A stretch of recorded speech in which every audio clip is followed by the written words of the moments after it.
Merapat, kiranya bisa langsung merapatkan barisan di depan pintu gerbang DPR RI. Pancasila, Pancasila, Pancasila.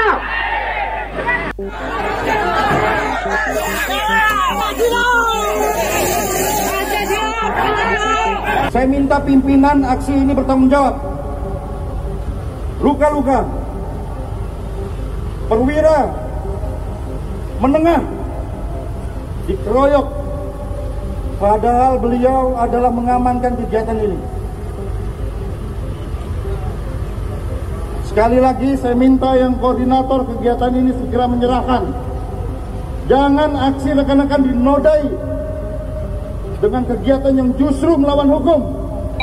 Kami yang melayani rekan-rekan, mengamankan, justru dipukul, dikeroyok. Apakah ini tujuan rekan-rekan datang kemari? Apakah ini tujuan rekan-rekan datang kemari?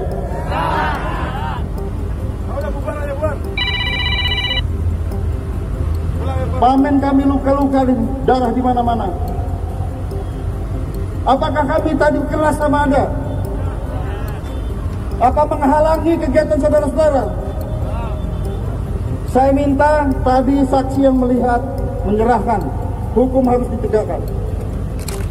Saya selaku penanggung wilayah, penanggung jawab wilayah keamanan di depan DPR ini, ya, jujur saja saya miris.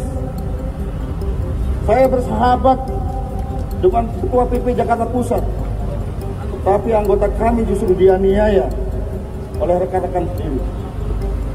Saya minta diserahkan atau kami kejar. Sekian, terima kasih.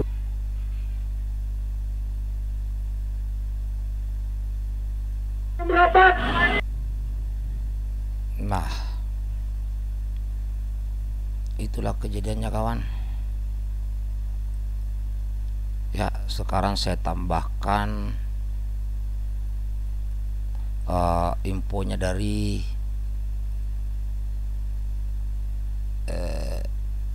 Tempo ya. Nah, ini saya bacakan dulu media online-nya dari Tempo dengan judul ya, dari media metro.tempo.com .co ya, anggota pemuda Pancasila keroyok polisi, pakar menyebut waspada kejahatan kebencian. Demikian judulnya dari Tempo kawan ya. Coba saya bacakan dulu berita dari Tempo ini. Tempo.co Jakarta.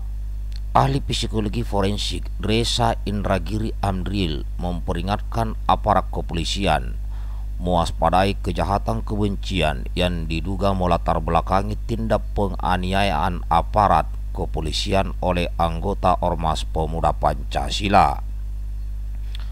Peristiwa tersebut terjadi kemarin saat Ormas PP menggelar demonstrasi di depan gedung DPR RI dan berujung kericuhan dengan polisi. Adapun definisi hate crime yang dimaksud Reza, yakni suatu kondisi penyerangan yang dilakukan oleh seseorang karena sudah memiliki sentimen negatif. Ya, sentimen negatif.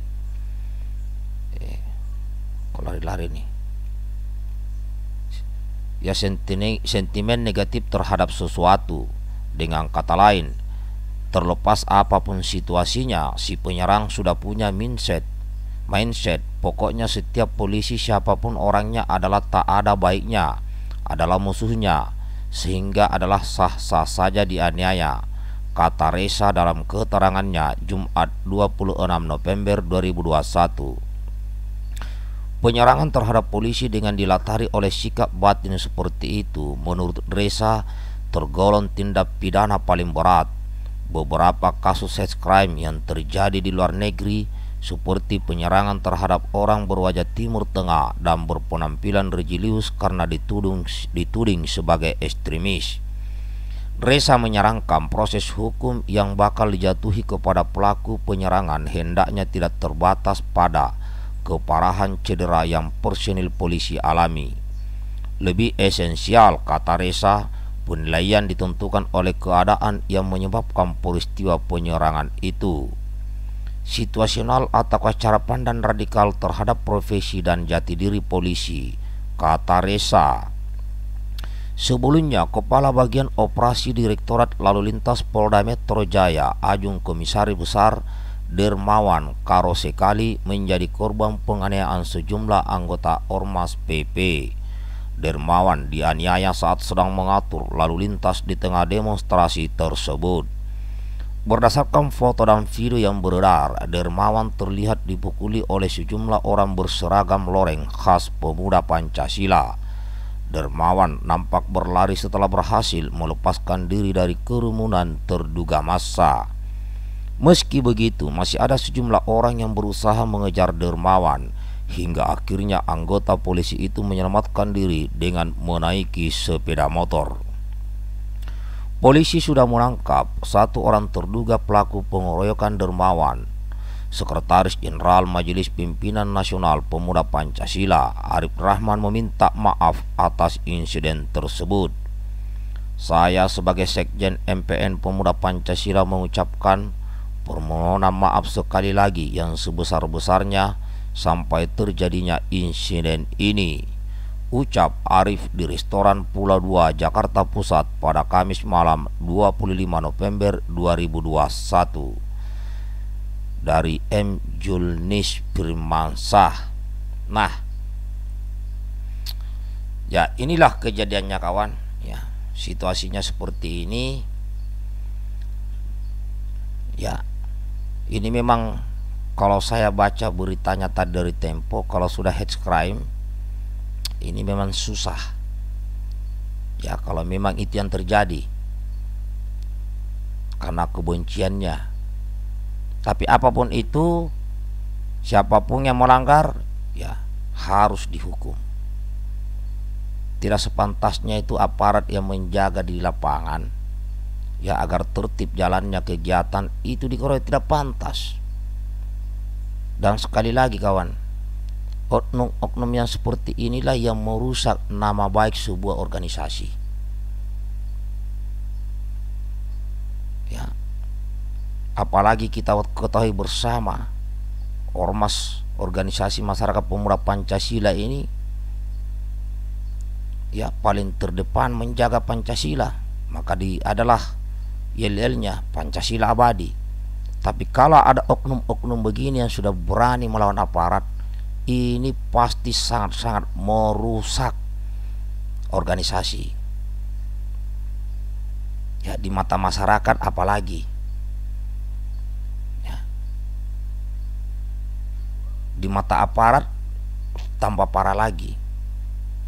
Nah, kalau sudah seperti itu, mau apa-apa pun nanti susah hidupnya. Nah, sekarang setelah udah ketangkap, apa untungnya? Tidak ada kawan. Malah rugi. Merugikan nama baik organisasi, ya merugikan diri sendiri. Nah, tidak ada gunanya seperti itu. Maka saya berpesan kepada saudara-saudaraku yang aktif dalam berorganisasi, gunakanlah organisasi itu untuk mencari kawan sebanyak-banyaknya, mau nambah saudara, syukur-syukur bisa membangun ekonomi keluarga. Karena saya punya prinsip itu, banyak kawan, banyak teman, banyak rezeki. Nah, sekarang udah bermasalah dengan hukum. Ini saja saudaraku, mudah-mudahan ke depan tidak terulang lagi. Ya, mudah-mudahan ke depannya pemuda Pancasila ini terus tetap menjaga Pancasila, tapi jangan lagi ada kejadian-kejadian oknum-oknum seperti ini melawan aparat, karena rusak. Lihat aja di media sosial itu, saya lihat di media sosial juga miris.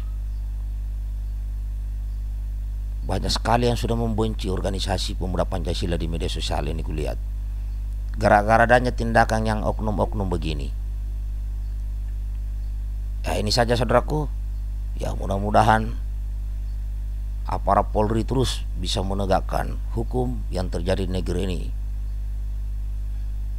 Terima kasih. Pancasila abadi. Bravo Polri. Salam hormat buat semuanya. Assalamualaikum warahmatullahi wabarakatuh.